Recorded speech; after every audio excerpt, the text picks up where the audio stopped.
神域为何？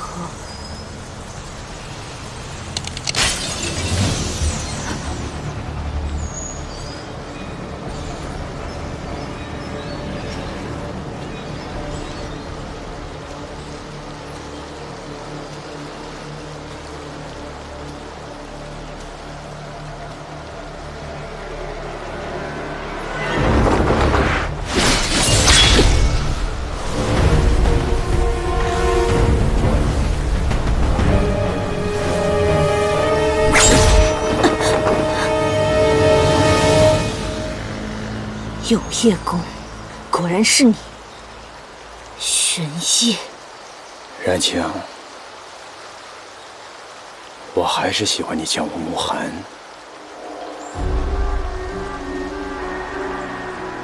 你察觉端倪，想来是用了假神玉。那你可否受伤了？需要用它？休在惺惺作态。往日种种，皆是算计。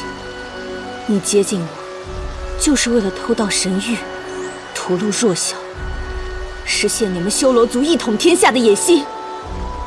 我族命途短顺，即便神力盖世，仍难降服各族，所以我才借神玉一用。但我心悦你，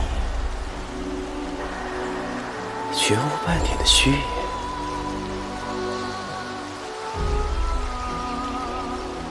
天下爱人，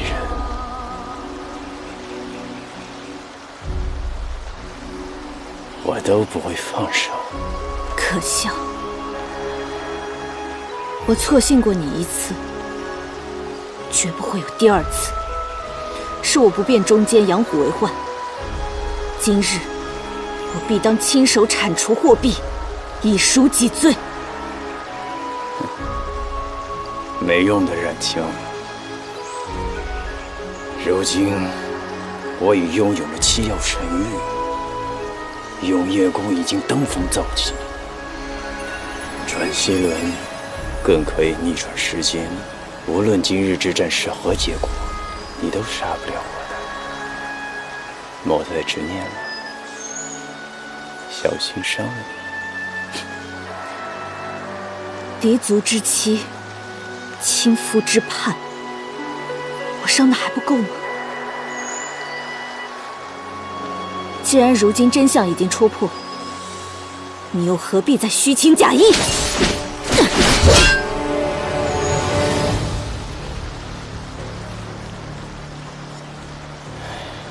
等我成为天下尊主，人愿与你静待花开，你便知道我的心意不假。等我。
冉清，你怎么来了？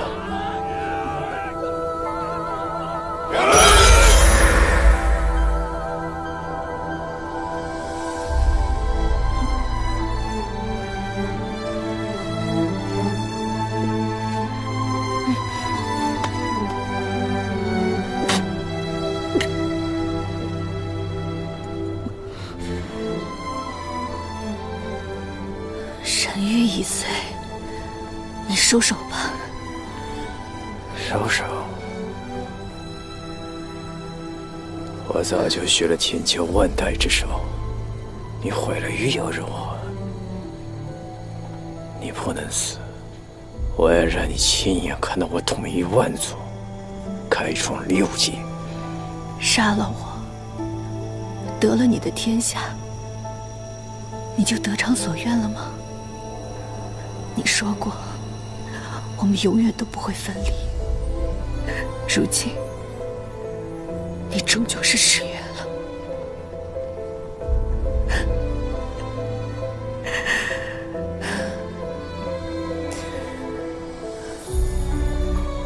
如果能回到当初，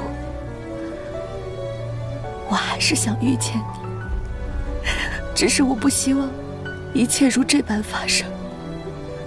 可是都没有机会了，我爱过你，不会后悔的。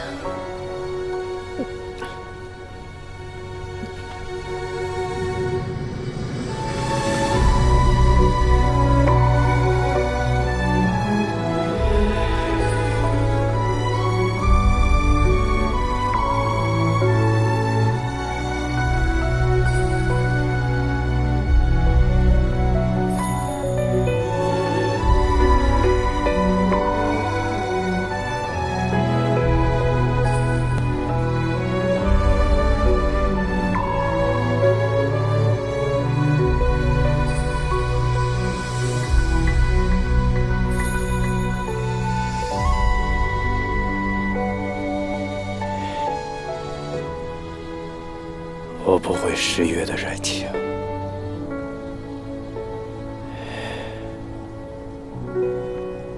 等我可以改写我们的结局。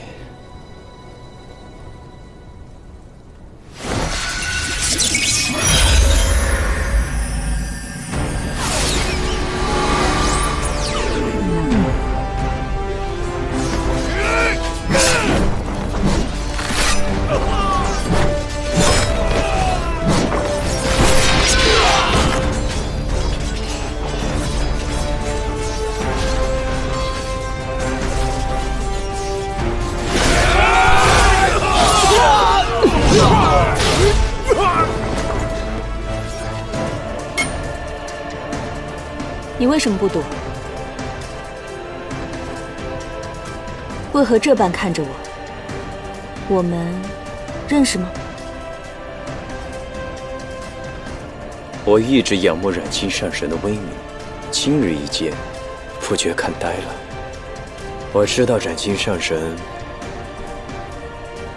一定会来救我的。你叫什么名字啊？为什么自己一个人在这儿？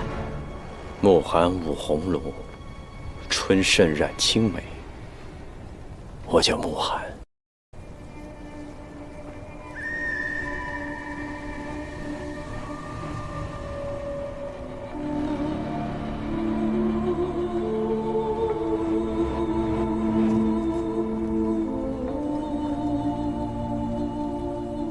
你不记得我吗？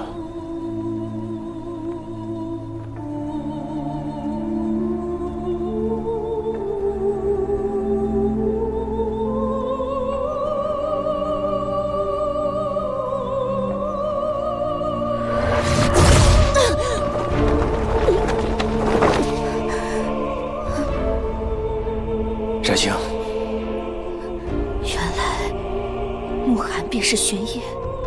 你接近我，只是为了得到七曜神域。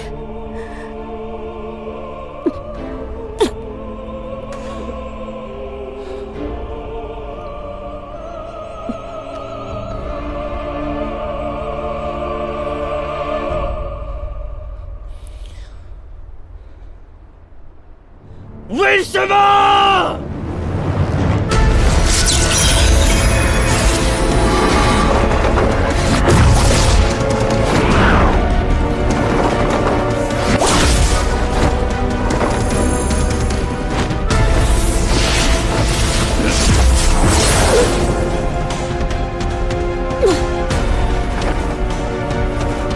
人去！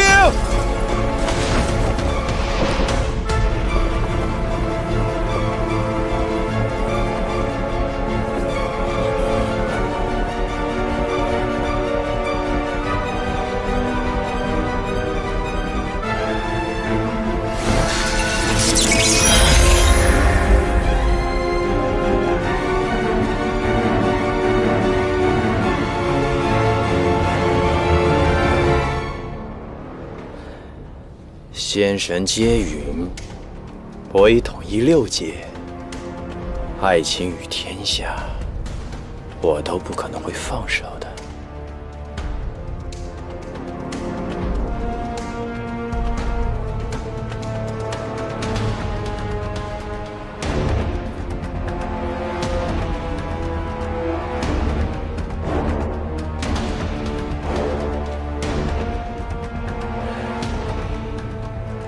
冉青，你杀不了我的，别再执着了，做我的帝后吧。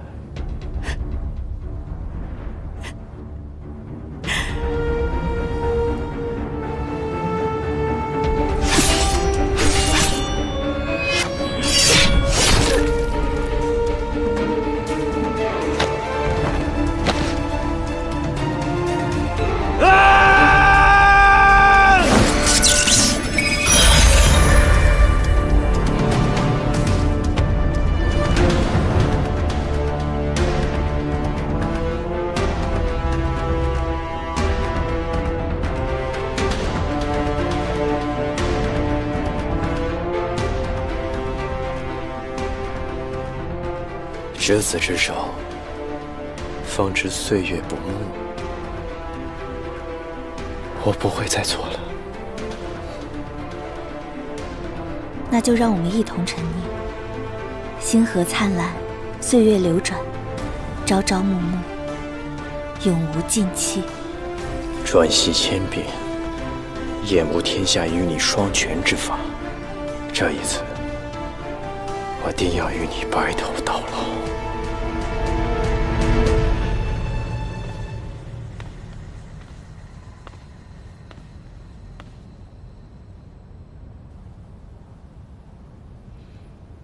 好美的云霞呀！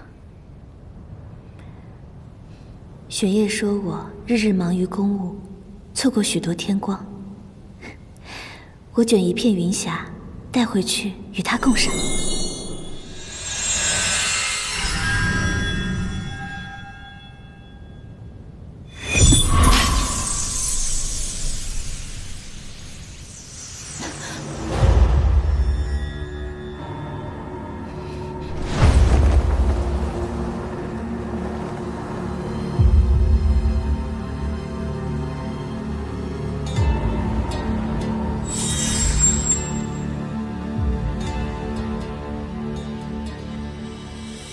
尊主，南方战场传回捷报。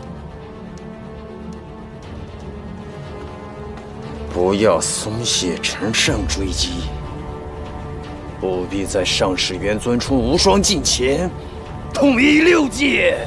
统一6界！统一6界！统一6界！统一6界！统一6界！统一6界！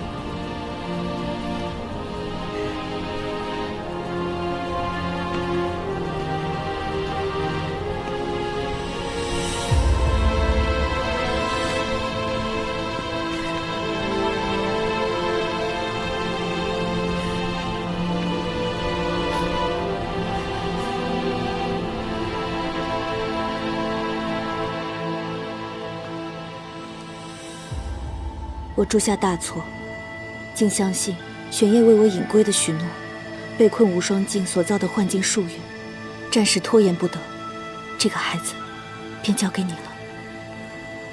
好。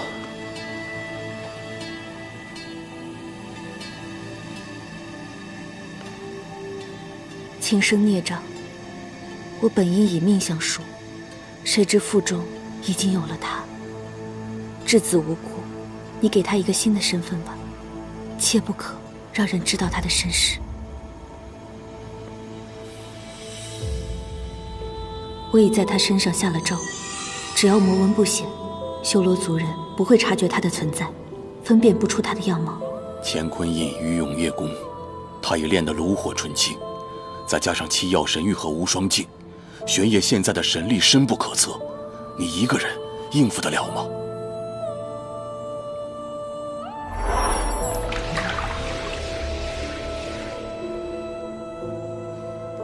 放心，我亦与从前不同。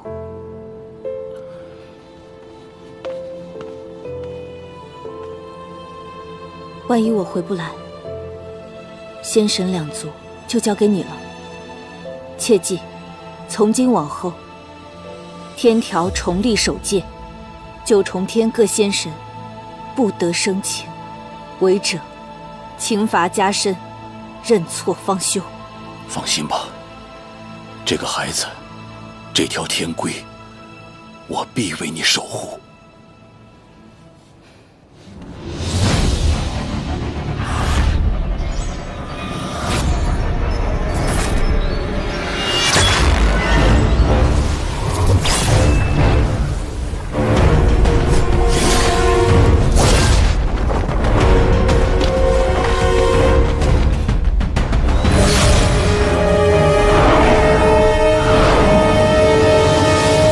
染月功是我新创的仙术，可无论我出何招式，你都能应对自如，仿佛早已见过。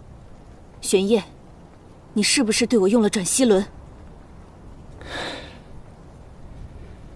既然被你猜出，那我也就不隐藏了。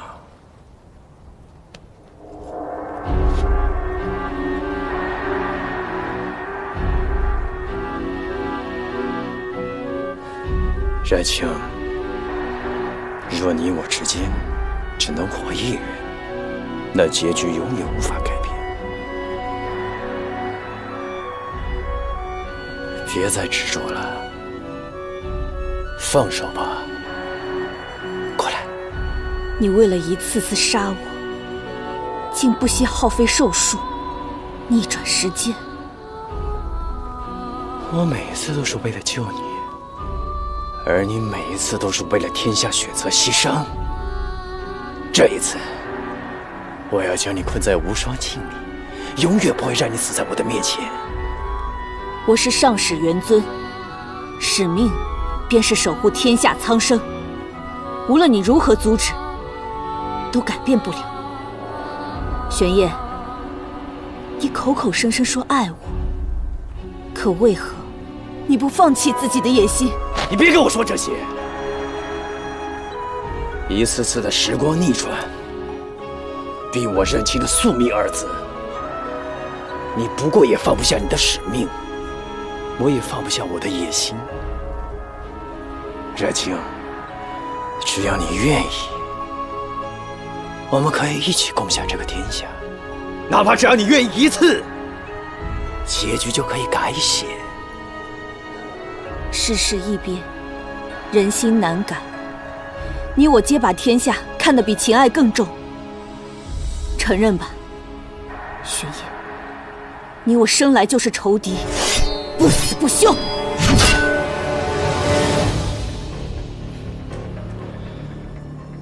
冉青，这一次我又输了，不过没有关系，哪怕万死，我也可以回到最初。总有一次，我能骗你一辈子，和你白头到老，共享天下。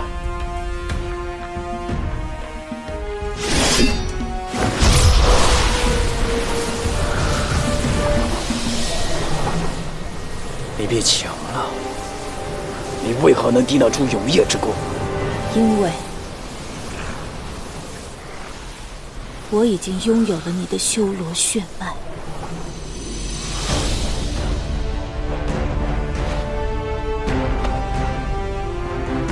应渊，记住这个名字，这是你儿子的名字。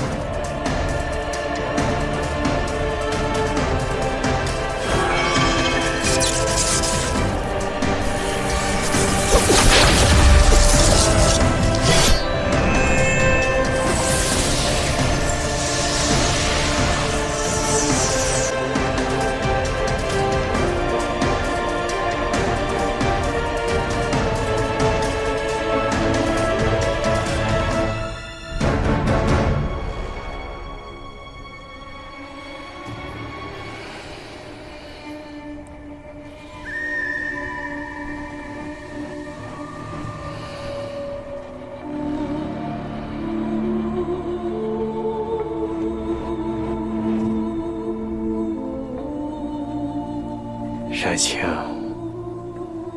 你怎么还是这么倔强？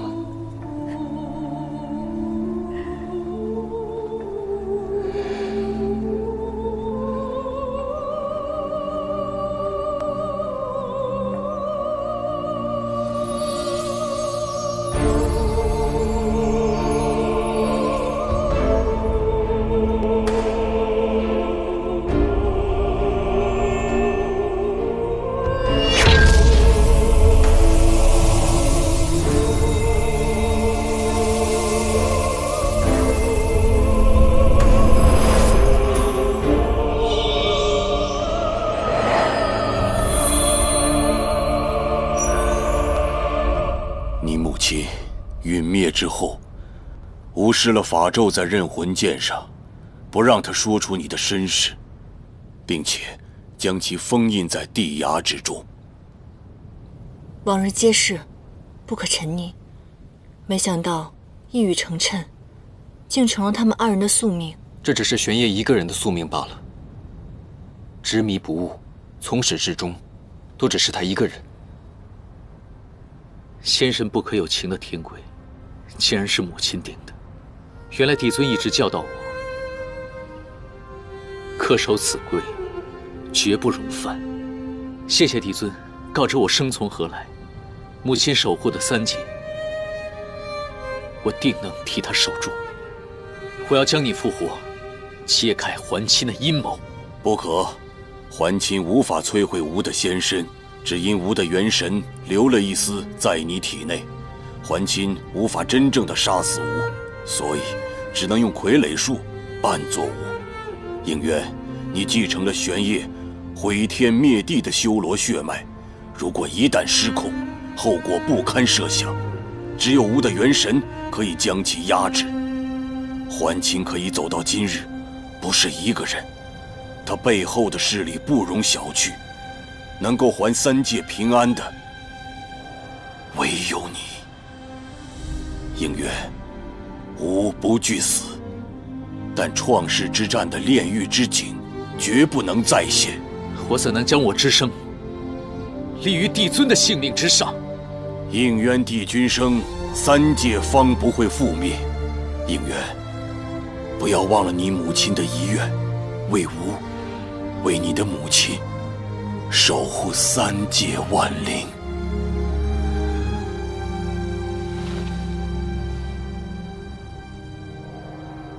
应渊，记住了。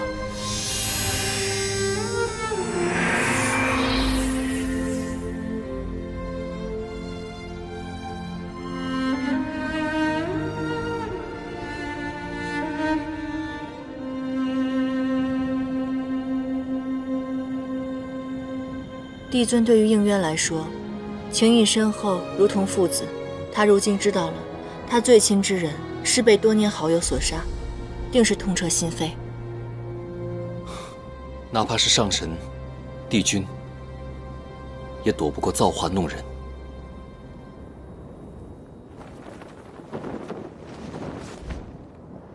你是何人？修罗族大祭司灵江，参见少主。属下来迟，望少主恕罪。属下受还亲蒙蔽多年，一直不知道少主您的真实身份。可恨那还亲，身为修罗族人，竟会设计伤害尊主的儿子。什么？还清竟是修罗族人？可书上说，修罗族只有内丹，并没有仙根。那还亲是如何修得仙灵、仙阶加身的呢？创世之战前，我们已经相识100年，从未发现他有任何异样。还亲是尊主最为得意，也是最隐秘的一枚棋子。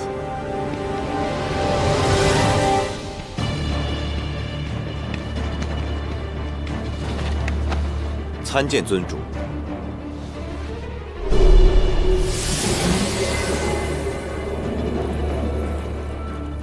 种植仙根，需将你体内的修罗内丹击碎，还需将你全身的血液抽净，替神族之血若不能成功的话，那便是死；要是能成功的修出仙灵，那么你也就是废人一个。桓钦自请前往九重天，早将生死置之度外，为无族大业，百死不悔。很好。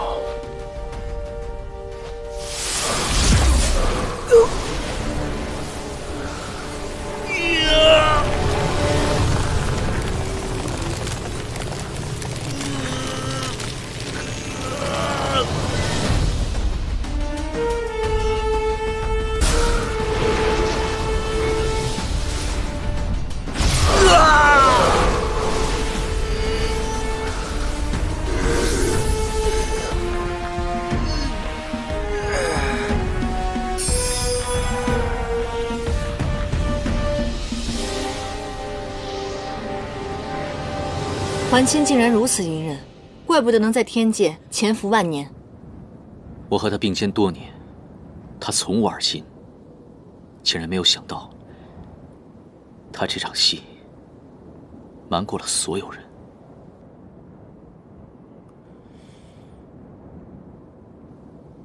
所以你们尊主离世之后，修罗族一直是你们在掌管。是。当年我族败退，属下心有不甘，安顿好剩余的族人后，便去找桓钦，共图复族大业。当时桓钦还未被封为星君，他一再退缩，不敢担此重任，他将我藏了起来，说是容他考虑几日。过了几天，他拿回了一块百炼钢，说是此物让他下定了决心。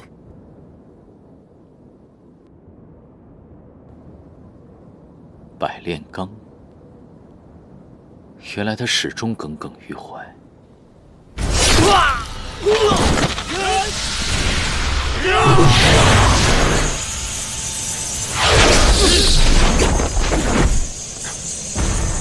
落叶之泽，沾衣是苦。桓钦，任你如何气势如虹，无族依然是最后的赢家。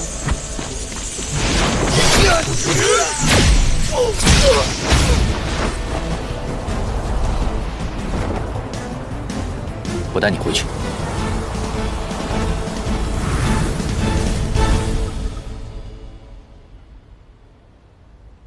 你昏迷以后，应渊君去了修罗族的血洞祭坛，九死一生取回了他们的至宝生骨石。这生骨石修复躯体需注入大量修为，可惜我根基太浅，想帮也帮不上忙。最后是应渊君耗费了自己大半的修为，这才帮你把手接好。应渊，谢谢你。我还以为我要做一辈子残废了。你我并肩作战多年，你已经是我唯一的朋友。何况你为破敌断手，就算没有私情，我也会这么做。你这一掌断得不亏，自和修罗族开战以来，能成功斩杀修罗族大长老的，你可是第一人。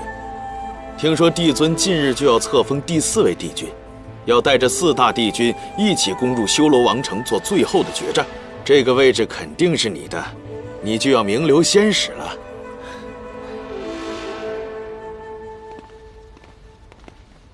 桓钦接旨。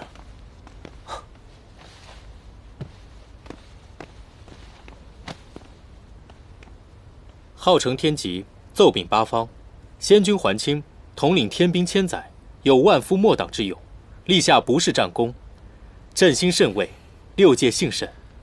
即日起，禁卫，赐封祭都星君，掌部星庭，司州天星宿。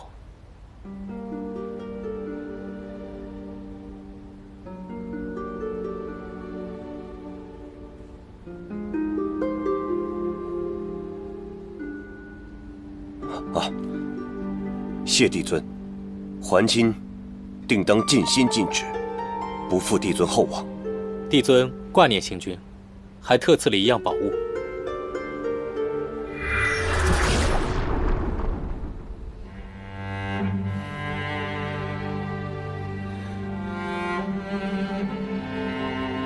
百炼钢，此物至坚至柔，炼成法器，可得万种变化。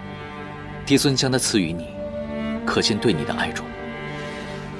承蒙帝尊厚爱，还亲喜不自胜。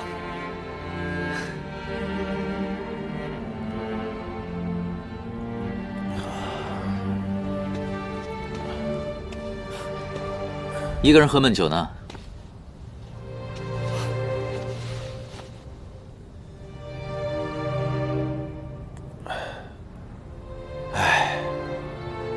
白白浪费你的仙力替我续手，恐怕帝尊以后再也不会让我领兵了。哎，听闻你刚封了帝君，恭喜啊！帝君啊，可否陪小仙喝一个？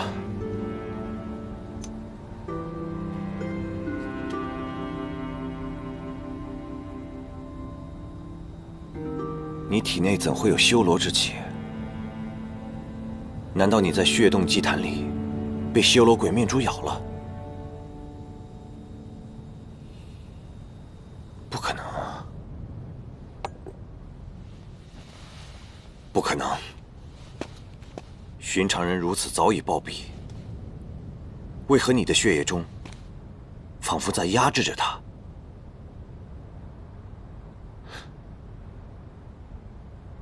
难道你是修罗族后人？还亲，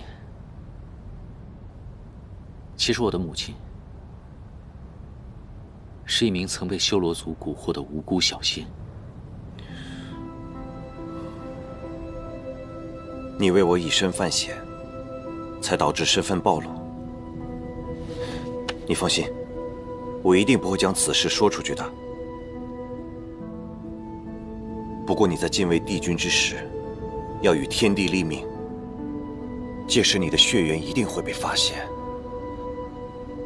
帝尊治世严苛，一定会杀了你的。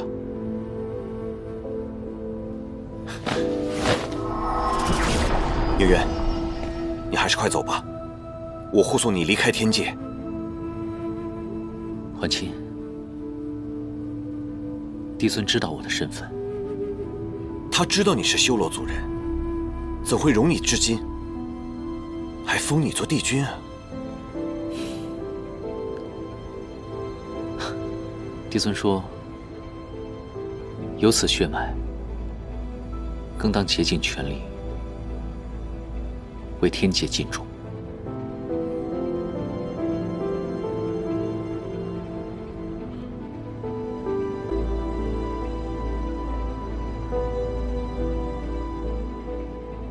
玄烨死后，他便与修罗族断了联系。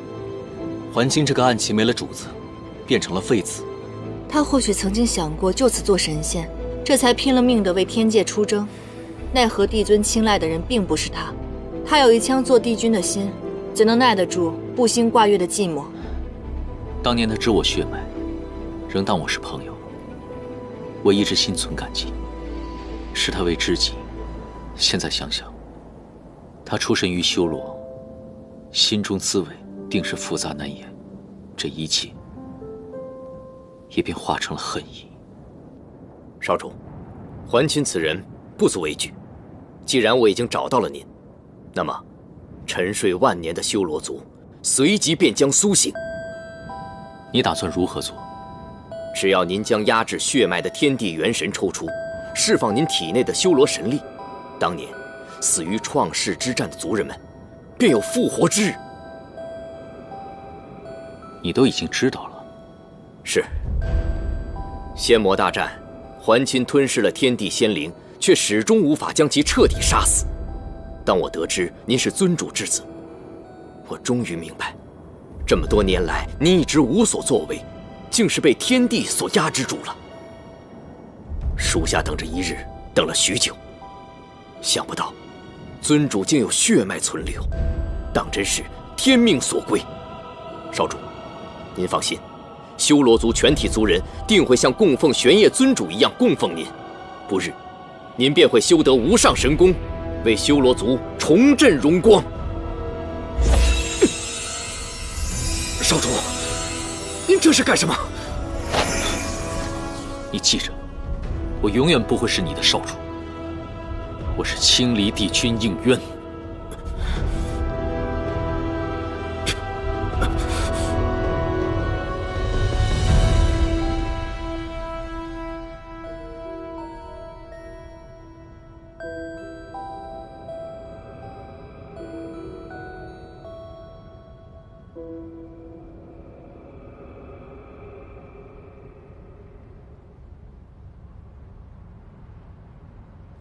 傀儡术是魔族秘术，外界知道的人很少。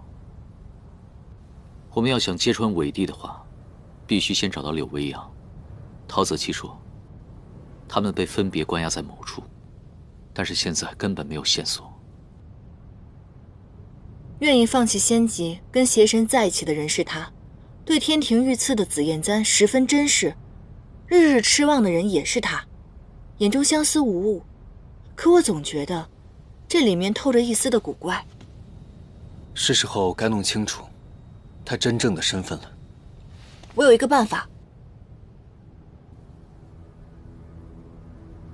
龙尊，龙尊，怎么了？我听说于墨哥哥他们回来了，可是出什么事了？龙尊，您不能为了于墨殿下罔顾南海子民的性命啊！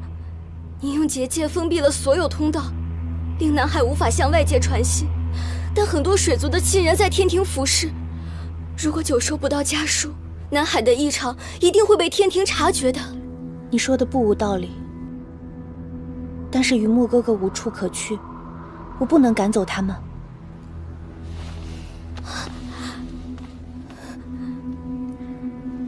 这样，你悄悄就告诉那些有亲人在天庭的水族，每日辰时，让他们把家书放到天河。届时，我会开启天河的结界，让他们的家书顺着天河送到天庭，消解天界的怀疑。切记，此事一定要做得隐秘，要找信得过的人。是。去吧。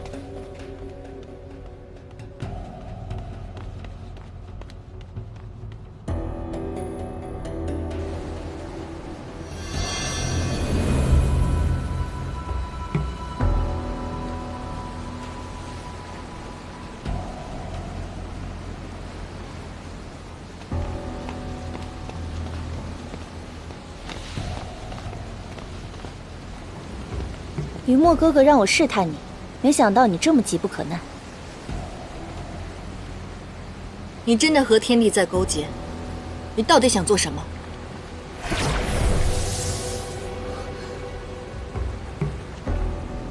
这信你送不出去。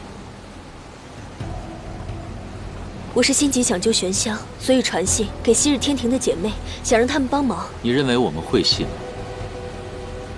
纵然你有千般苦衷，或是受制于人无法开口，若你真的爱柳微阳，他如今生死未卜，唯一能救他的就是我们，你为何还要将我们置于死地呢？我真的没有想过要害你们。进入南海以来，你们商议任何事情都避着我。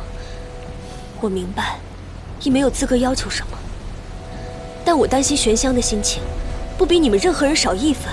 无论你现在怎样辩解，我都不会再信你了。抱歉了，陶姐姐，现在必须要将你先关起来了。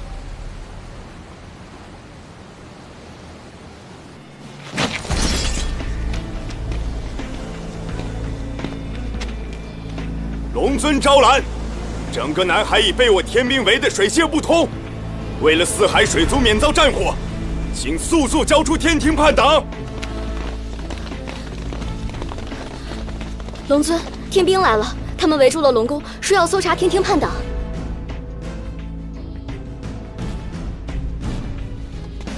可以啊，书信已毁，你是怎么做到的？真的不是我。你别再装了，你真正向外传递消息的方式，并非是那封信，对吧？我们给了你可乘之机，并不是因为你表演的无懈可击，而是因为哪怕我们怀疑你，我们也不愿意伤害曾经的朋友。他不会轻易承认的。我们得立刻离开南海。天兵突然发难，定是得到了我们的准确信息，不找到我们，便不会罢休。断不可祸及南海。赵兰，你是龙尊，如果发现我们在这儿，当以四海为重，知道吗？明白。云墨哥哥，南海有一密道可通往外界，不过带上他吧，无论他是不是伪帝的人，如果丢下他，我们就彻底失去线索了。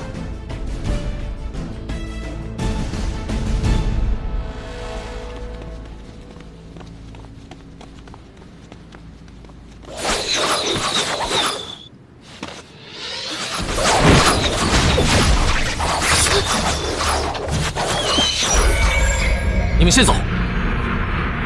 走。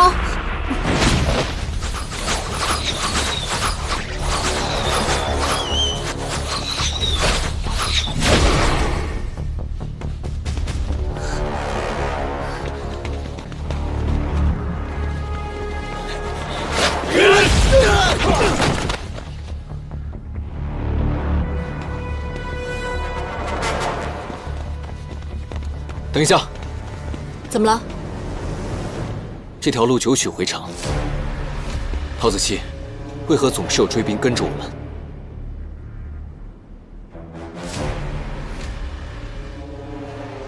若非昭兰提前告知的话，我们都会迷路。这也太不合常理了。陶姐姐，你刚才为何要替我挡这一剑？本能而已。谢谢。不过，我怀疑你这个伤口有蹊跷。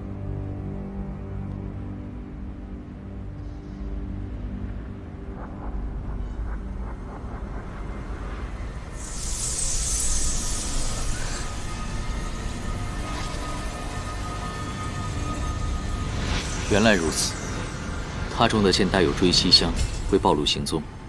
陶子期，你曾经亲历仙魔大战，不可能不知道此物吧？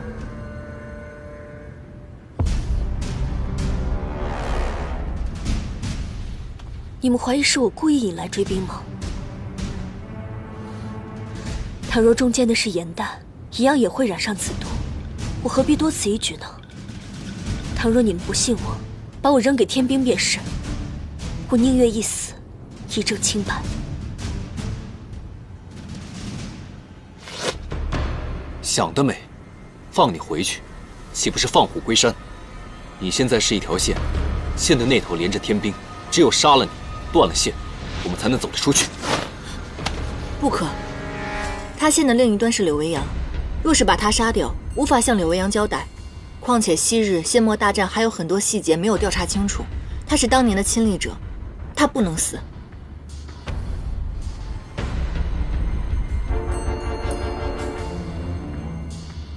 现如今，我们还是赶紧找到出口，先出去吧。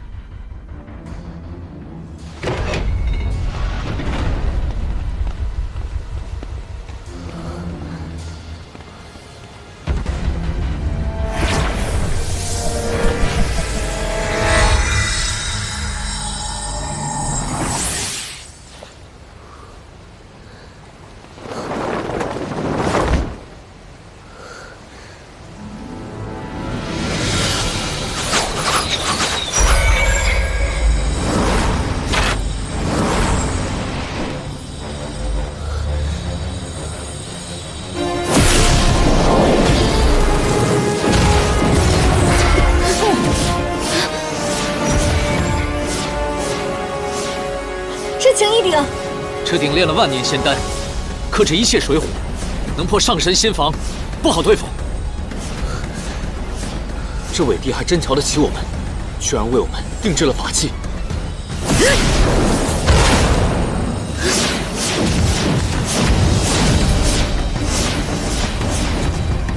再这样下去，周身一旦损毁，将会四分五裂。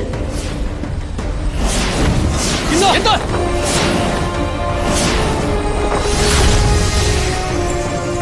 这次换我来保护你们，走！快回来！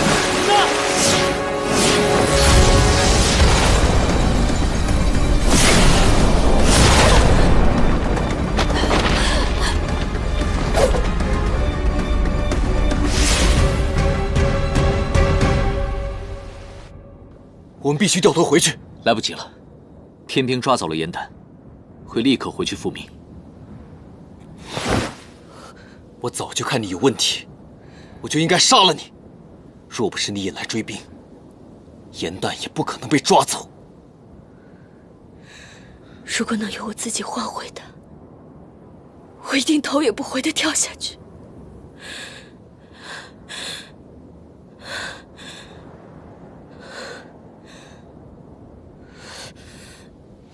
云墨，你现在杀了他也于事无补。越是这个时候，你越要冷静。一旦冲动的话，严旦只会更危险。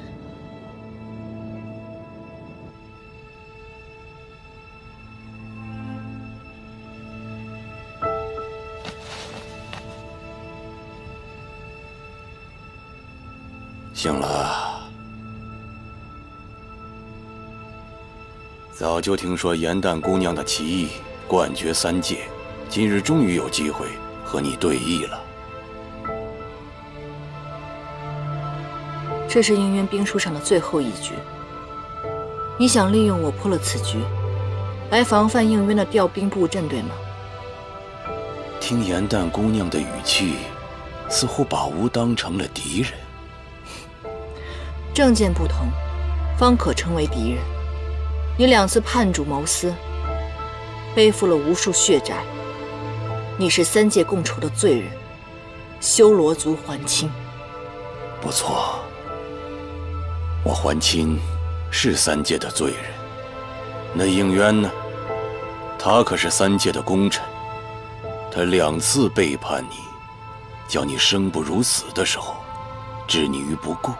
那他这个功臣和我这个罪人，孰优孰劣？我与他之间的事情我都清楚，他从来没有负过我。今日我在这里，也是自己的选择。倒是你，除了对得起自己，还对得起谁呢？你究竟使用什么样的方式来威胁陶子期，宁愿放弃自己的性命也要帮助你的？吾从来没有威胁过陶子期。好了，不做口舌之争了，猜一猜，这个棋局孰胜孰败？这样吧，3界为盘，你命为棋，说不定这次应渊，他会心甘情愿地败。真有意思，我帮你做你的春秋大梦吧。你个孱弱的莲花精，还妄图杀吾，真是自取其辱。可就算像我这样的莲花精，我也看不起你。我至亲皆是你所杀，此仇不共戴天。你的至亲是吾杀的吗？九旗灭族是那个天帝亲自下发的命令，北冥仙君到战场也是那个天帝调派的。只惜，若不是他要相助应渊，我又何必杀他？你只不过是在为你的利益狡辩而已。吾的利益创造了3界的福祉。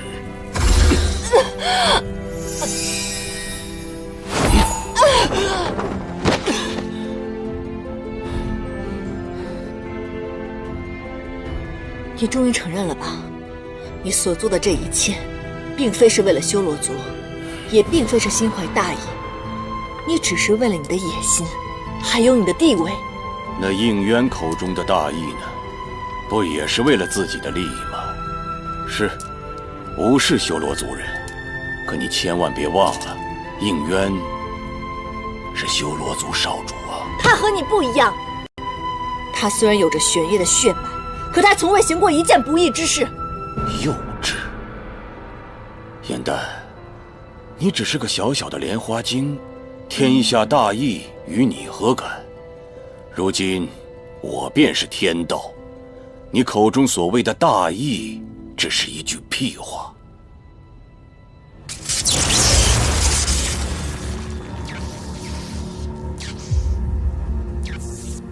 请吧。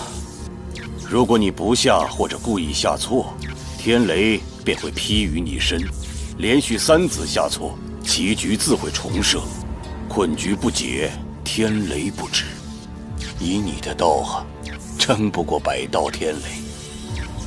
婉清，你记住了，你今日的所作所为，恶有恶报，早晚会受到天谴的。可能要让你失望了。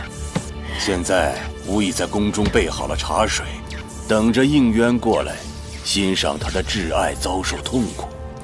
当年他的父亲为了一个冉青，致使修罗灭族。今日吾便以你的命，断送他的一生。快哉，快哉！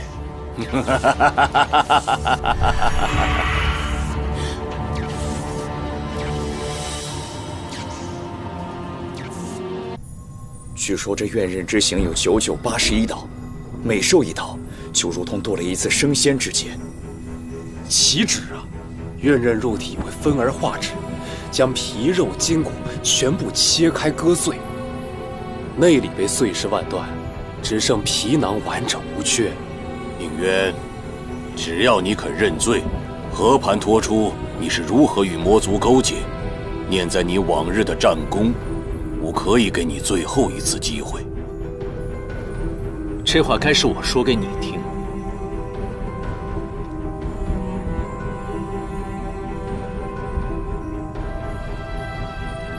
等下行刑时，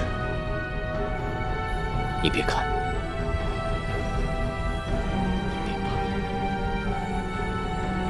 死不悔改，用刑！且慢！小花妖，你是想劝应渊认罪伏法吗？无罪之人，何来劝说之理？他若是蒙冤受刑，女身在此，我又岂能独活于这世间？今日，我便要和他一同受刑。颜淡，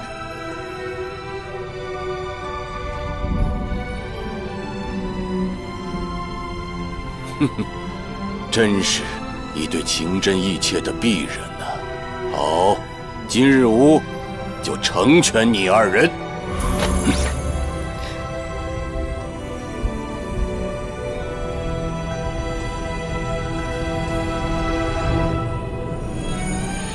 你受不住这刑罚，真是个傻子。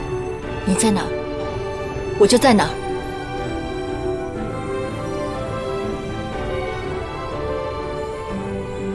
天帝，因为一己私欲，挑起3界大战，罔顾生灵，不配为仙，更不配统领3界。放肆！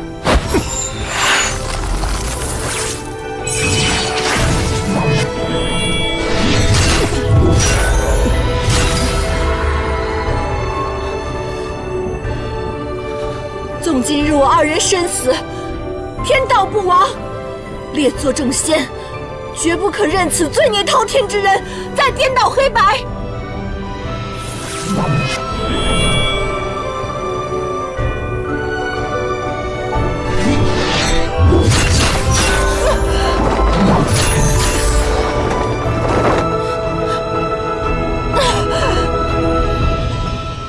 颜淡，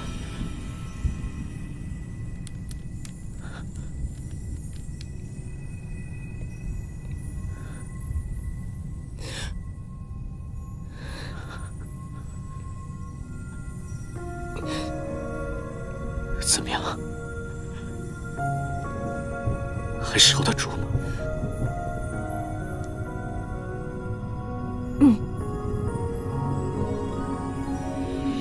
好。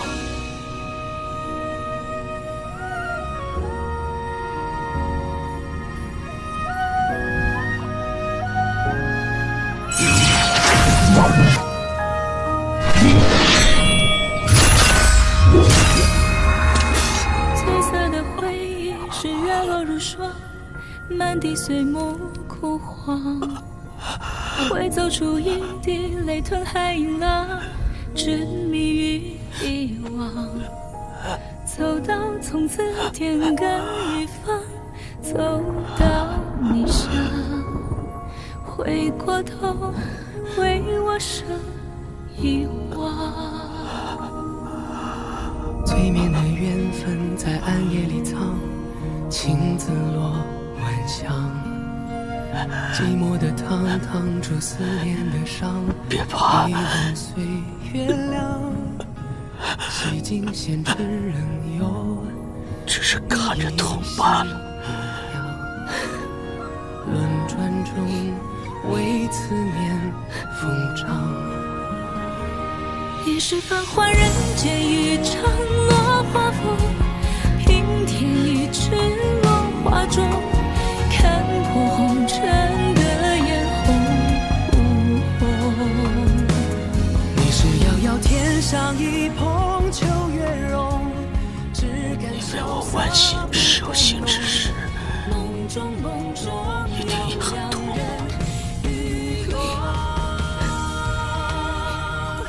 不要哭，不哭。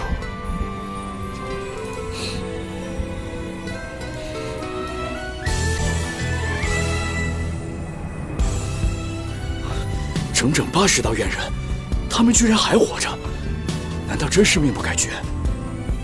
作为战神，这点本事还是有的。不过这第81道怨刃来自九幽深处，其威力胜过前80道之和。就算上古天神现世，也必灰飞烟灭。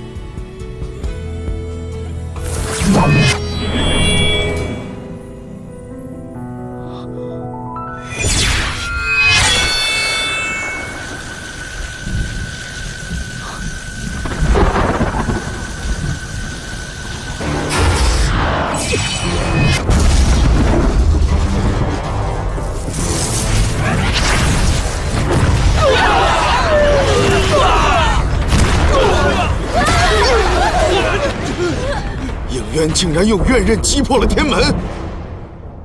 走。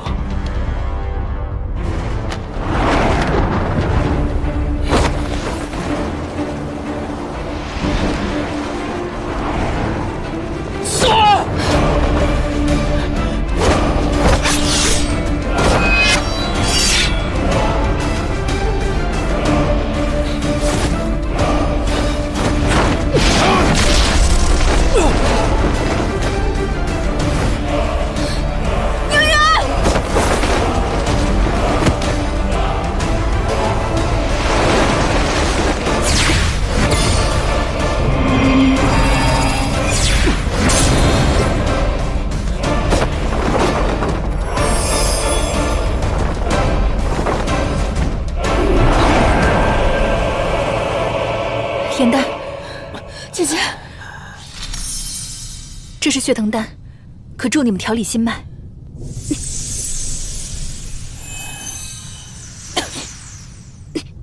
姐姐，你怎么了？你手怎么这么凉？我无事，你们快走吧。好。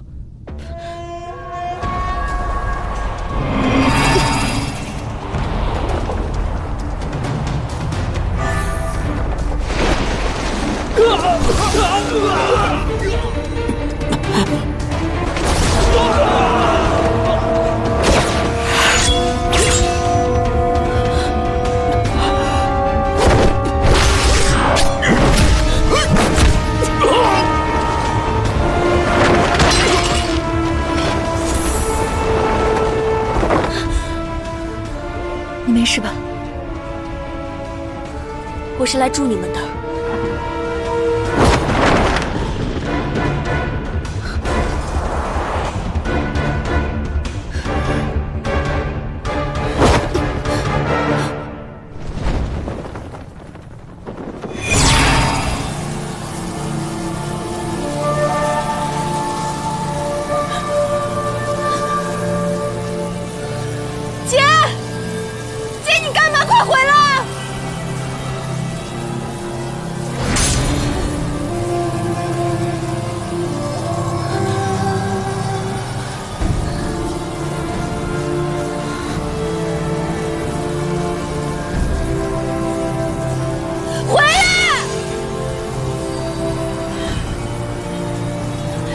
姐，知悉会永远保护严丹。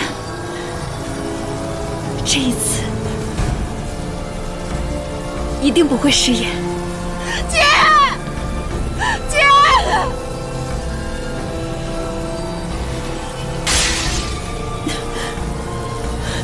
姐，你回来呀，姐，姐，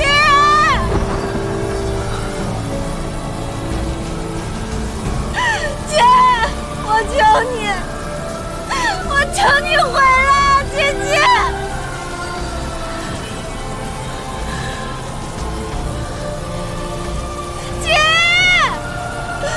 回来，姐！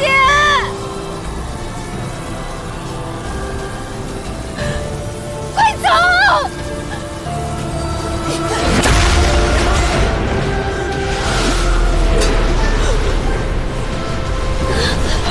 姐！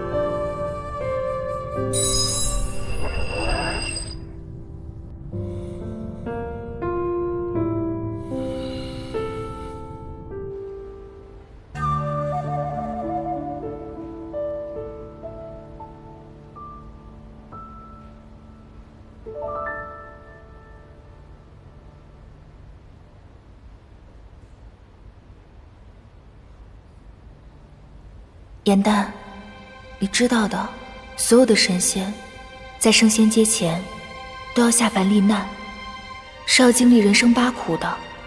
可是我从来都没有离开过九重天，心里是有点害怕的。芷溪，别怕，有我呢。芷溪不怕，因为芷溪要永远保护颜旦。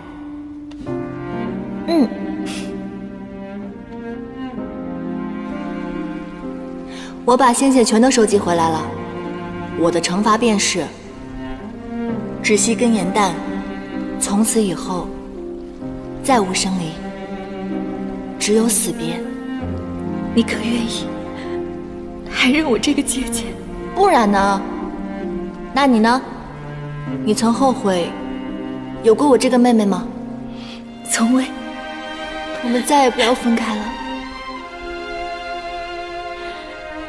芷溪会永远保护颜旦，这一次一定不会食言。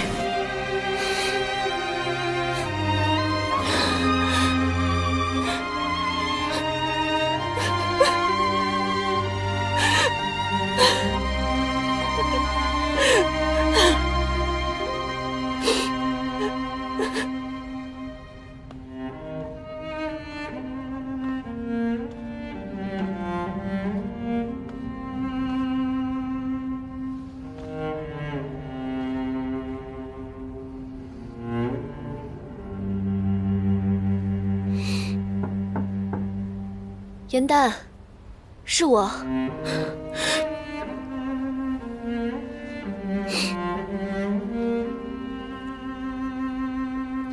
进来吧。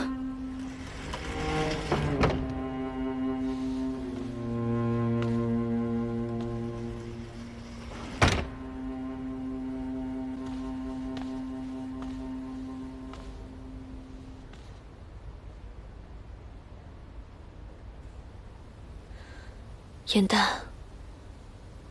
对不起。若我没有替天帝做为证，你们不会遭逢此难，芷溪仙子也不会牺牲。我因一己私欲伤害了你们，此事万死莫赎。待救出玄香，我便向你们谢罪。就算没有你，天帝也不会放过我们。你为了我们也受了伤，你没事吧？经历这么多，你还这样关心我？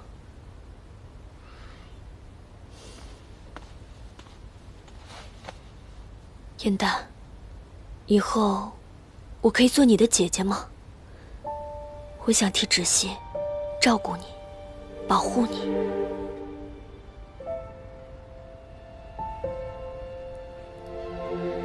仙魔大战中，我曾亲见，甚至亲历了无数生离死别。世人皆有一死，但在生命逝去的那一刻，感受却是大不相同。其实，能为心爱的人死去，亦是幸事。我认为爱是天长地久的陪伴，是无法割舍的牵念。若能够欣然接受这种幸运，怎么能配称之为爱呢？你说过，只要我帮你，就将我的功绩报上去。为何此番天机阁应试入选的人是你？小小鸟族，与稳固神庙的鲛人族乃一路货色，只配做打扫仙室。尔等卑贱出身，怎比得上我天生人胎的仙族？为我所用，是你的福气。长师同我说过，禽兽小卒登不得台面，用作跑腿嘛，倒甚是顺手。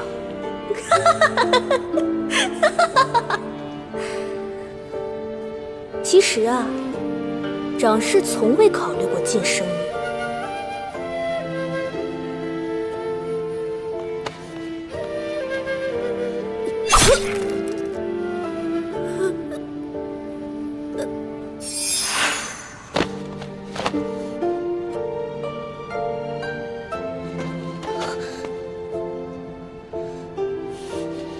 既然被你看到，如何处置？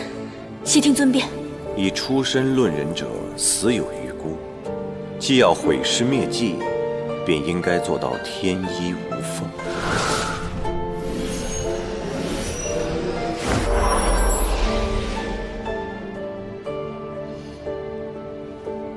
你为什么帮我？因为你很像曾经的我。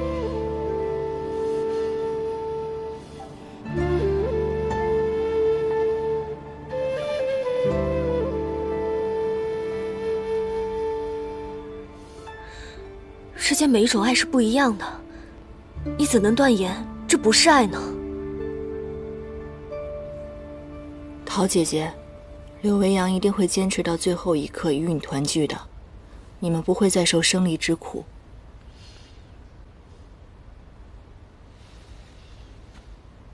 其实这几日，我想独自去寻玄香，只因昭兰的阻拦未能成行。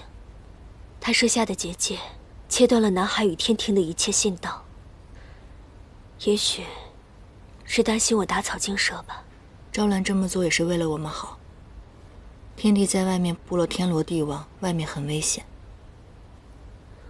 你要记住，只要你好，柳微阳自然也会好。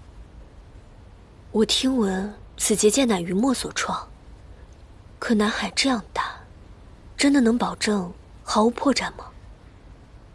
余墨好歹也是个九旗，他设下的结界没有任何问题。如此便好。可久居南海总不是办法。你们接下来有什么打算？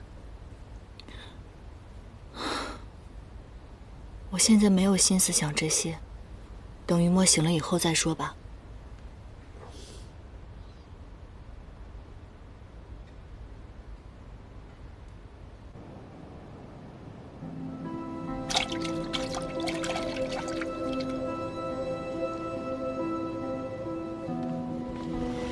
余墨哥哥，余墨哥哥，你别再伤害自己了。这世上没有水浇不熄的火。水熄火，火融冰，水火自古不相容，唯一的例外，便是九旗的水火之力。我要尽力，让我的火灵被水浇不灭，方能与水灵合二为一。除此之外，别无他法。可你如此急功近利的修行，每每历尽艰辛，才修炼出一点成果。这些冰浇下去，你将从头再来。雨墨哥哥，不若徐徐图之。本来9期的火灵就没有那么容易修炼出来的。放在以前，修炼个几百年又有何妨？可现如今，大仇未报，门外强敌虎视眈眈。我需尽快修出火灵，重获水火之力，这样才能攻克强敌。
芷溪，她是个好姐姐。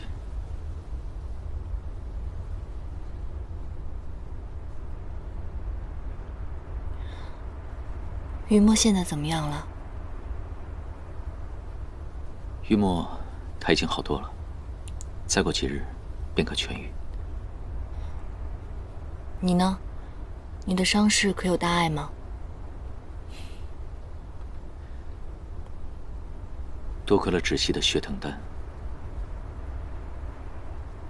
才让我护住了心脉，所以我才好得这么快。我觉得我自己像个废物，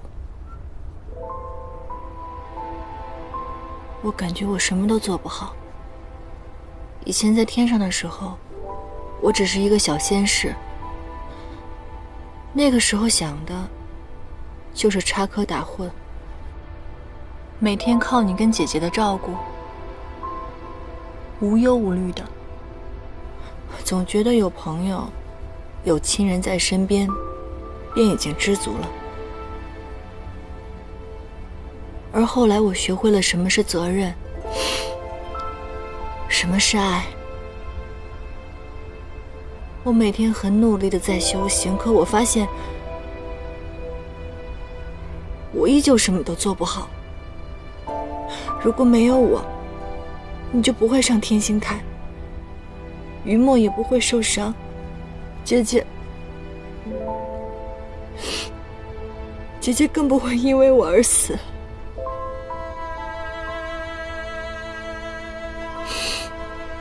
我觉得我对不起大家。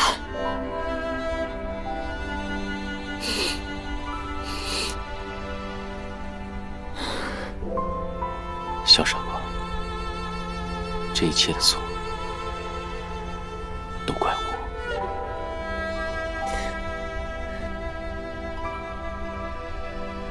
你再哭的话，就成小花猫了。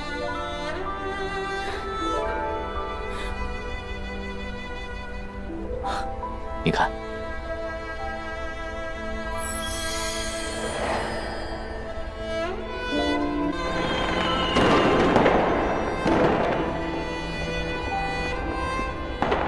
今夜不知我们在等待，也不知他在等待谁。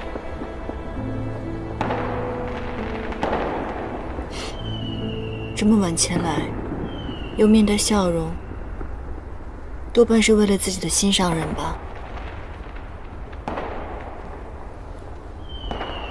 我们海豚耳力甚好，讲悄悄话是会被听到的哦。其实我是在给姐姐庆祝生辰，姐姐从小就喜欢看烟花，我们约好每年生辰的时候都要一起燃放。你们的生辰为什么只有你一个人啊？你姐姐呢？姐姐嫁去北海了，自那之后我们再也没能和对方一起庆祝生辰。但每年姐姐生辰，我都会来海边燃放烟花。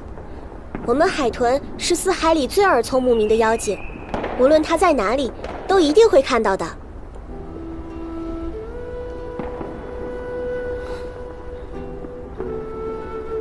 无论在哪儿，距离有多远，真的能够看到吗？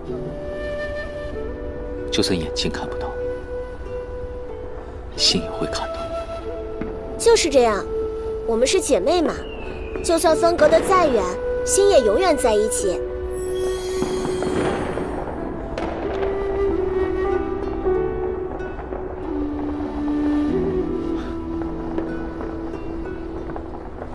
想哭就哭出来吧。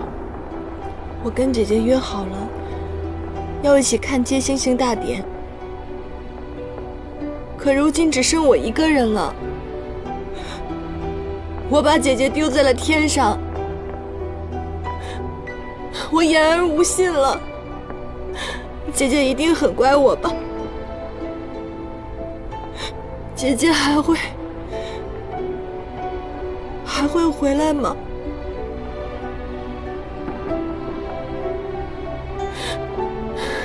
从此以后，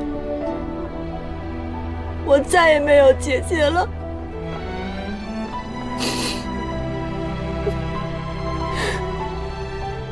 你在凡间时看不到窒息，但是他在天上始终牵挂着你，如今也是一样。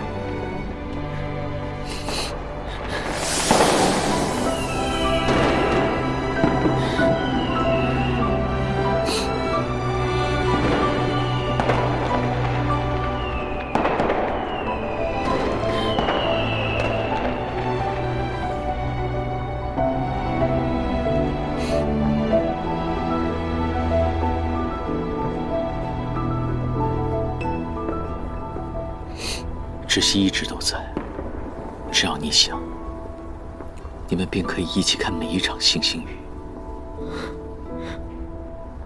姐姐，是你吗？你也和我在一起看吗？只要你心中记挂着的，他便无处不在。从此星星是他，花海是他，漫天飞雨也都会是他。窒息护住了他自己最爱的人，死也邯郸，明哲不弯，哪怕被人遗忘，也绝不陨落。我知道你一定不会让你姐姐失望的，对不对？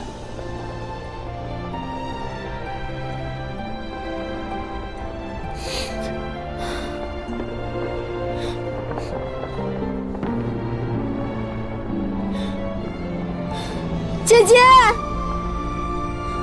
下辈子我们还要做姐妹，到时候我做姐姐，你做妹妹，我来保护你，让你一生无忧无虑。你放心吧，我会好好替你活下去的，姐姐。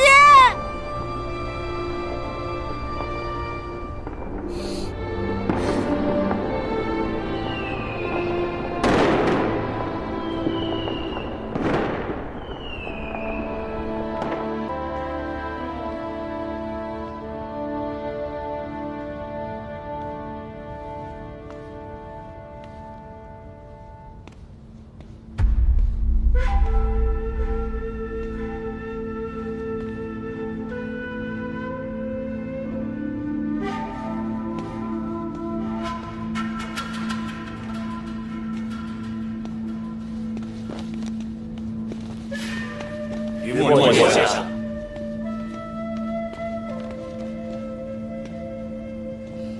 龙尊，此为何意？于墨哥哥，九岐一族历来是水族至尊，四海深慕大恩，无以为报。今日，四海龙宫，各位水族长老齐聚此处，我们商议过了，从今往后，无论你做什么，对付谁，甚至整个天庭，四海水族任凭调遣，绝不退缩。四海水族听凭调遣，为九旗而战。诸位快快请起。这是为何呀？难道不同意吗？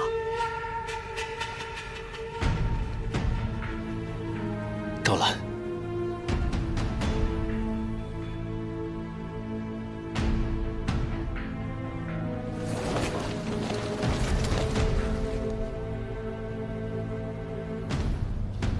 诸位，此番我被天庭追捕，全凭南海进行护佑，我才得以安全。过往之恩，我们可以不必再提。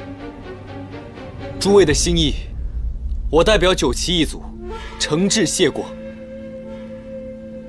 云墨哥哥，接下来我所行之事异常凶险，我不可也不能让水族臣民陷入危险之中。云墨哥哥，这本来就四海水族安存于世，便是我九旗一族最大的心愿。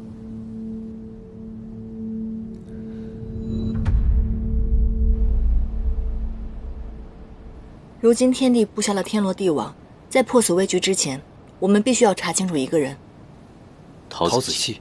没错，你记不记得，之前在神霄宫的时候，我们撞见他疑似向外传信，而且他口口声声说心系柳维扬，可从来不佩戴他送的耳环，行为举止非常的怪异。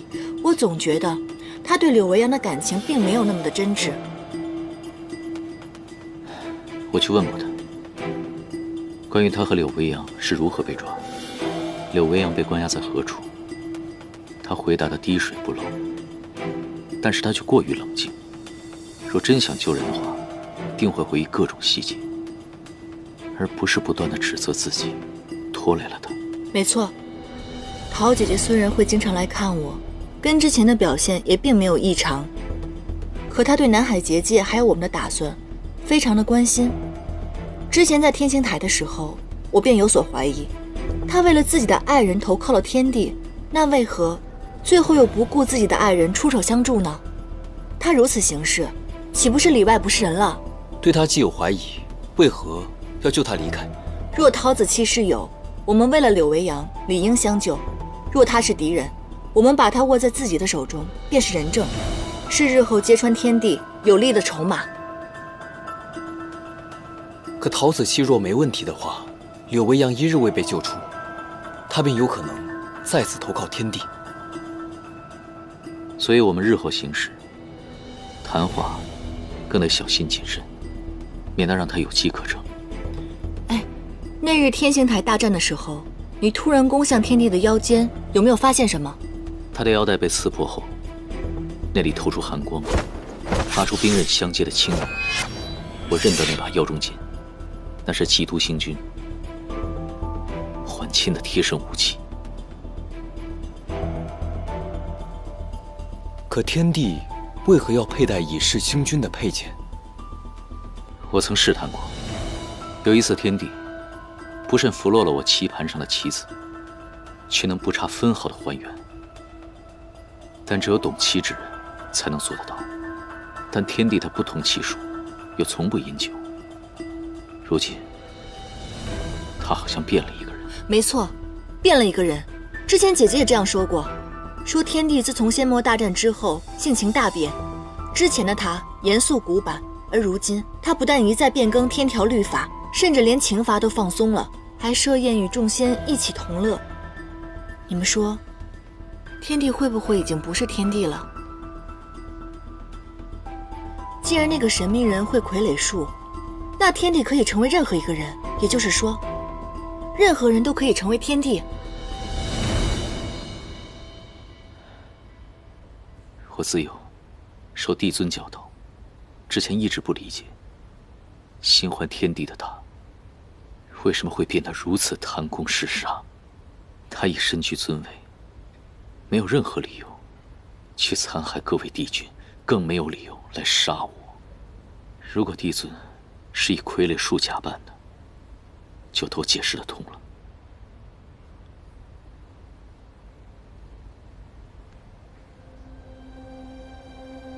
可真正的帝尊，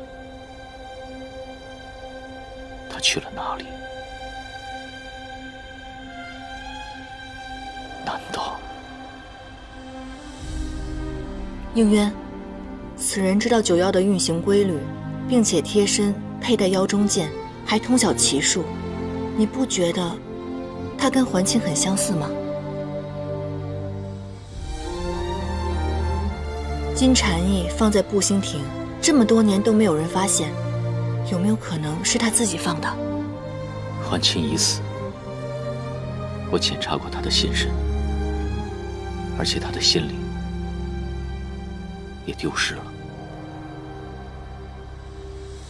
天帝极有可能不是天帝，那仙身也可能不是环清。我们都知道你跟环清的感情，我们也都不希望那个人就是他。那日在神关林，你确定里里外外上上下下都检查过了吗？还没有消息。回帝尊，下界都已经搜遍了，夜兰山人去屋空，我们在北海一带找到了玉云州，但将北海彻查，还是没有他们的下落。玉云州停在北海，只不过是声东击西的小伎俩。陶子期呢？还没有消息。还没有消息，那就是被困住了。把太优找过来。是。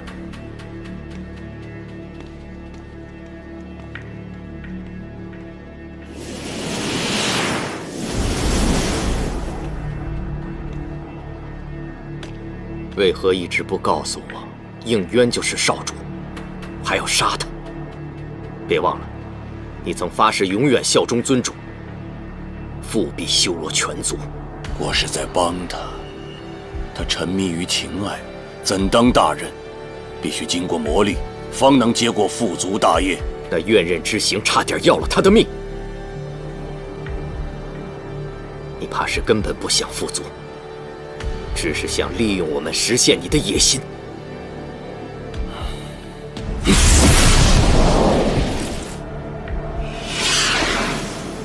你的真身在何处？你当真生了凡心？枉我这么多年来一直信你，听你使唤。就算你修得乾坤引又如何？应渊身怀尊主血脉，你敌不过他的。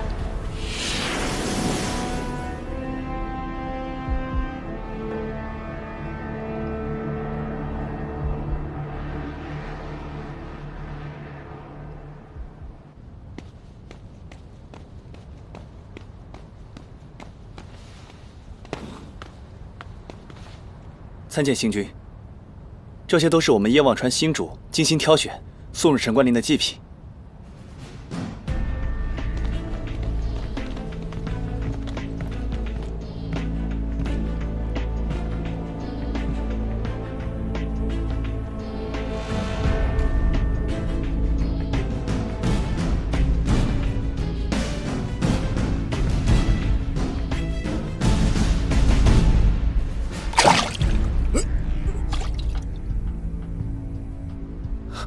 吓到星君了，请星君降罪。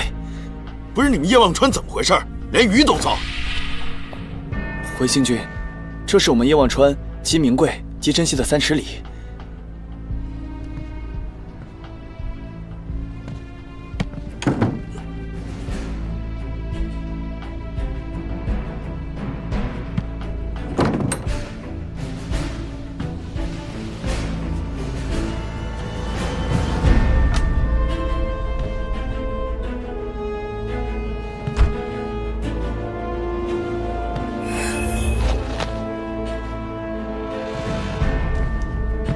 行了，你们走吧。放行。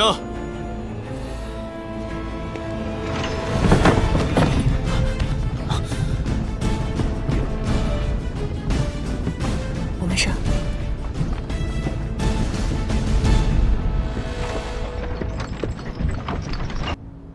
一藏，多谢你了。天兵排查如此严格，若不是你帮忙，恐怕这神关林我们也进不来。咱们做了800年的朋友，你开口，我自然义不容辞。况且，从前冥王暴虐成性，多亏了银元帝君出手制裁，我们叶望川众生一直记挂这份恩情。众善缘结善果，过往种种，不必再提。三位去探查吧，我守在入口处，定掩护各位安然下界。多谢。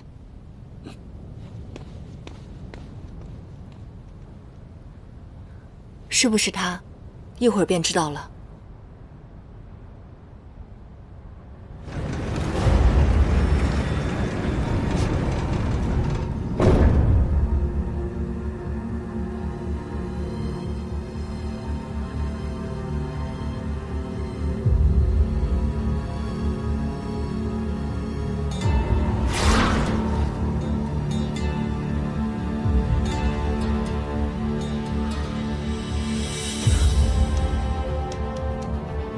是心月形状。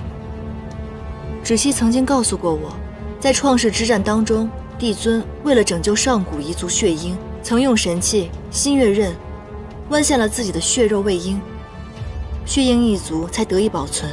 可他身上的伤口却永远无法愈合，形状宛如心月。这是帝尊割肉喂鹰留下的疤痕。这具仙身是他。天帝的仙身被人施了傀儡术，假作还清藏在此处。如此看来，真正的天帝恐怕早就已经……那么现在的天帝就是还清本人了。究竟是何人，能如此瞒天过海？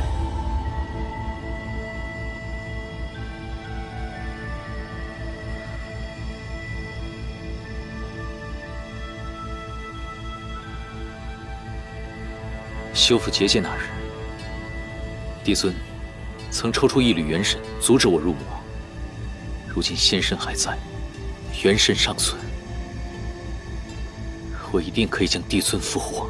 若帝尊能够被救回来，那还清的罪便可以招人若揭了。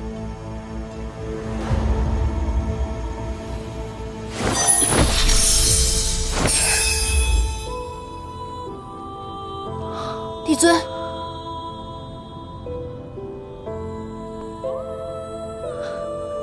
帝尊，影月，吾守护了一生的秘密，你终究还是知道了。是还亲吗？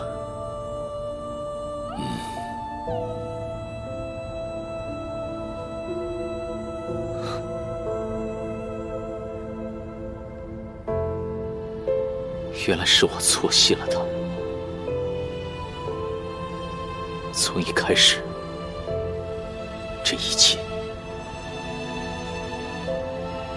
都是我知道的太迟了。奸人狡诈，这不能怪你。你是一个称职的帝君，如果你母亲在世，会很欣慰的。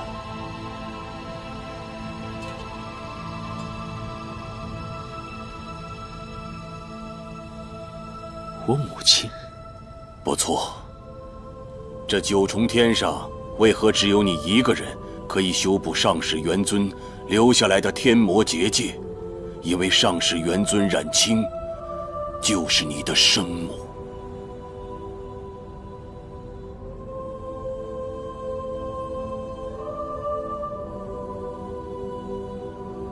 刃魂剑来！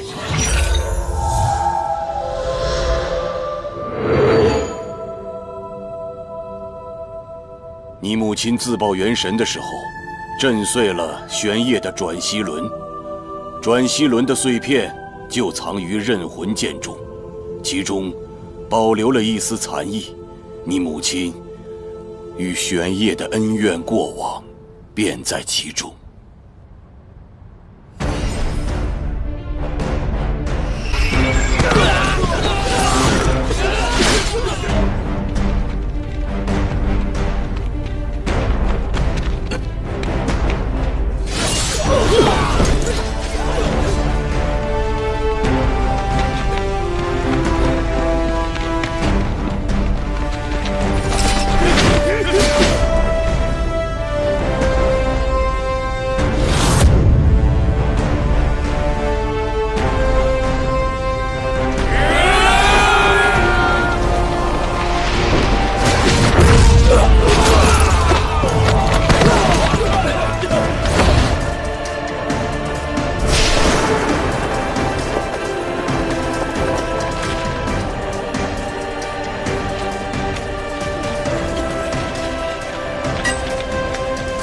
修罗族屠戮他族不义不公，若尔等再不停手，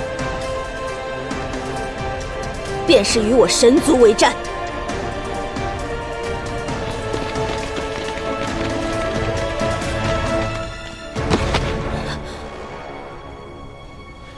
没事吧？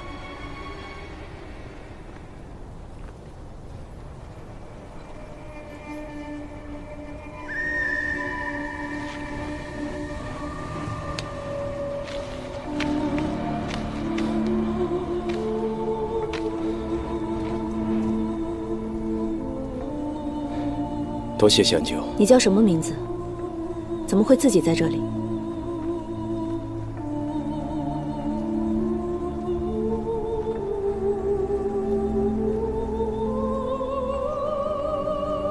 我出生后便阖家丧命，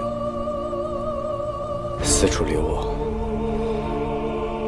我没有名字。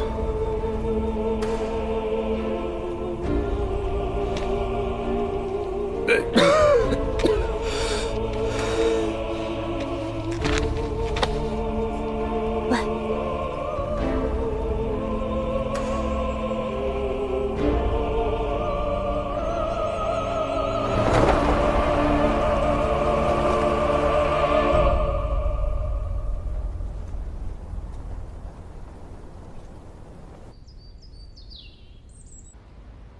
冉青，修罗族挑起战火，那是迟早之事。此子身份不明，怎可长留于九重天？他生于祸乱，家人聚散，身份自然无人可证。我已探过他的妖缘，只是个灵力微末的妖族。若把他放回蛮夷，怕是必死无疑。修罗族士兵所到之处，从无活口。他如果真的灵力微末的话，怎么可能活着等你去救他？我赴战场便是为了救人，若因怀疑、怯懦，罔顾一人性命，谈何慈悲？冉青，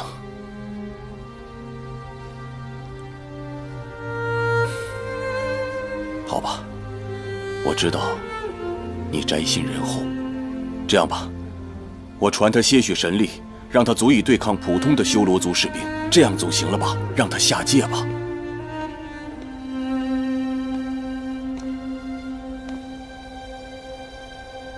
能留存性命已是万幸，我不会得寸进尺贪图神力。冉青上神本是好意，我不应该让你为难。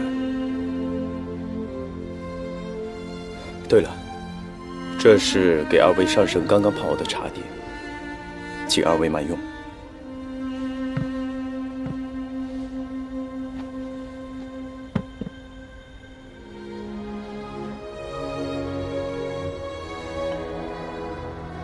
上神，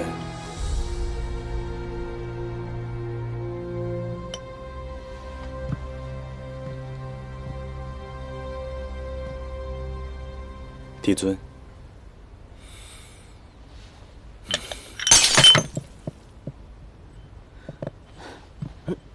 小心啊，没伤到吧？没事，是我自己没有端好。帝尊，是我鲁莽了。这段时间，多谢上神相救，我愿即刻动身下界。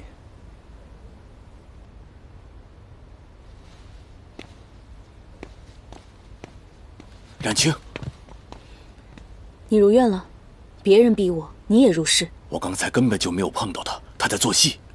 他伤势未愈，我送他下界。那我与你同去。不必了，仙神两界还需要你诸多照料。普天之下，尚无人能伤我分毫。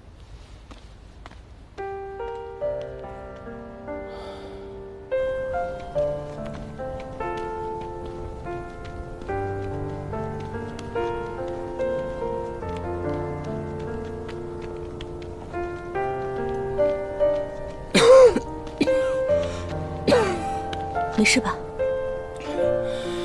我没事。你是上神，我是妖族，我们终有一别，你不用太在意。修罗族野心勃勃，几次三番前来挑衅，所以那些仙神才疑心甚重。你别太放在心上了。你身怀天下安危，当以大局为重。只不过我常见你，彻夜讨论兵事。我本想着，或许能帮你些什么，只是没有这个缘分了。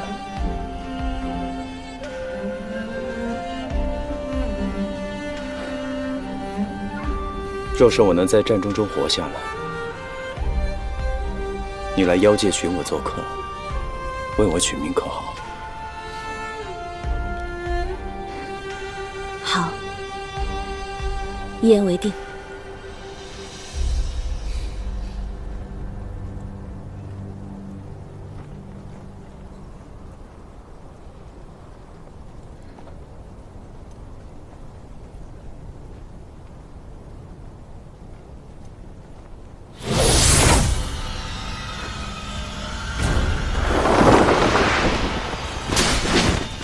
是神族人，杀了他们，可悉得万千灵力。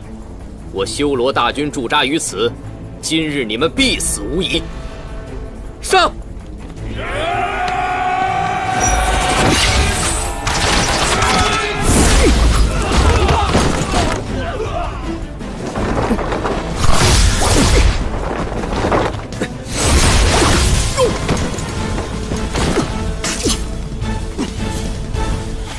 怎么样？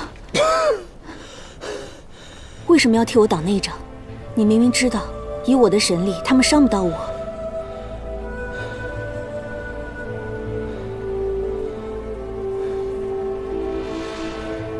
即便如此，我仍然担心他们会伤了你。你救过我一次，我应当还你一次。他们大军应该就在附近，你快走，不用管我。我带你去疗伤。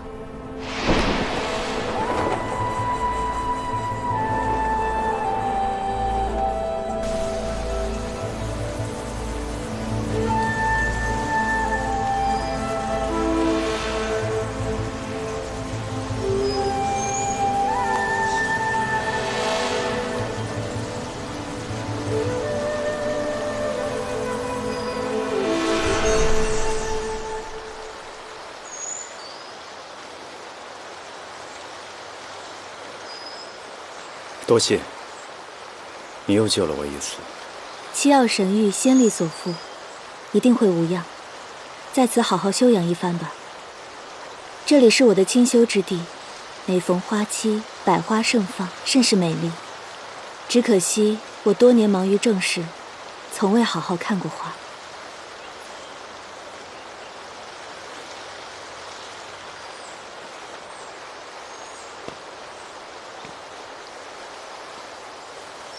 让我试试，或许能让花期走至。啊，我是树木所化，能逆转花木的生长周期。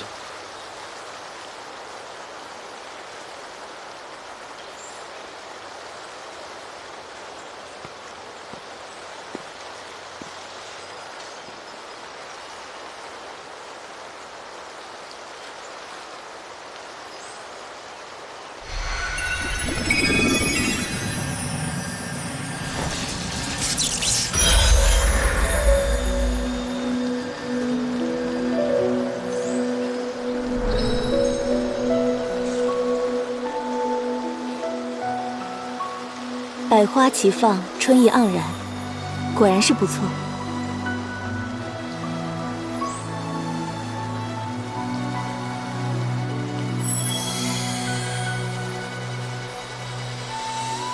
花开之美，在于等待的诚心。正如不经冬寒，难知春暖。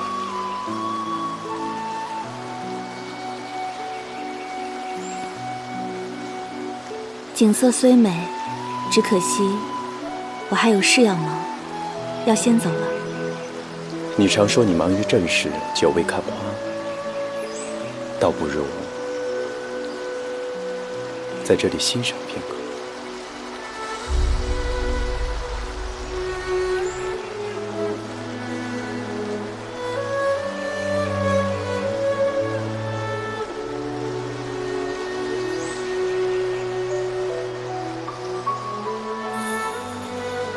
待过暮寒，便知春盛，就叫你慕寒，可好？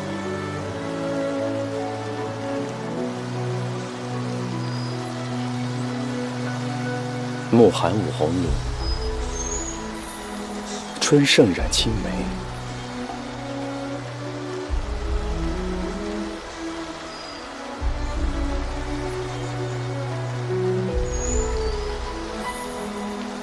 甚好。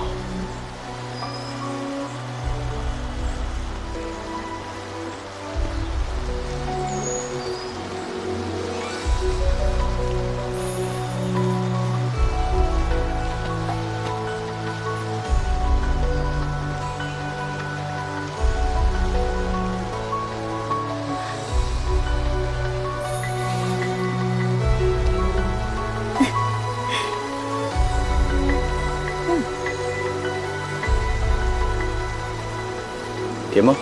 嗯。哎，你看。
我在这里住了多日，不敢再过叨扰了。这段时间过得可还开心？什么意思啊？你要走吗？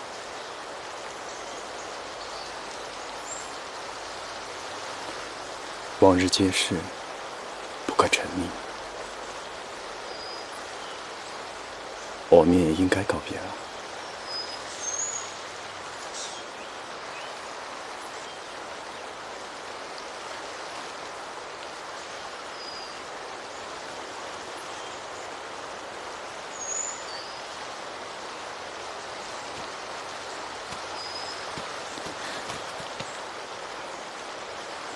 若我偏要沉溺呢？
流星虽美，却转瞬即逝。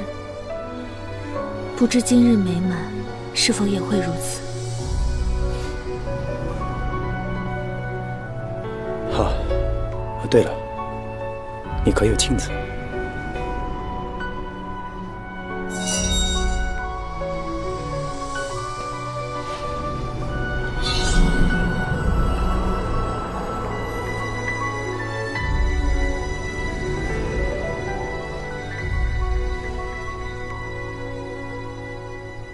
世事易变，正如星起星落，月圆月缺。若有一日你后悔遗憾，至少可以看看这镜中之景，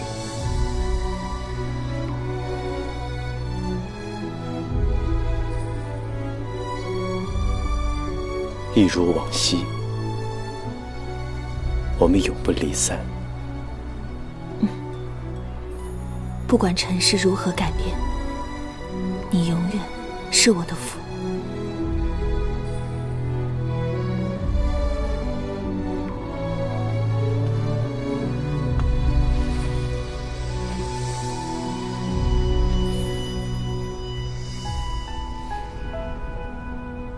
永远都是。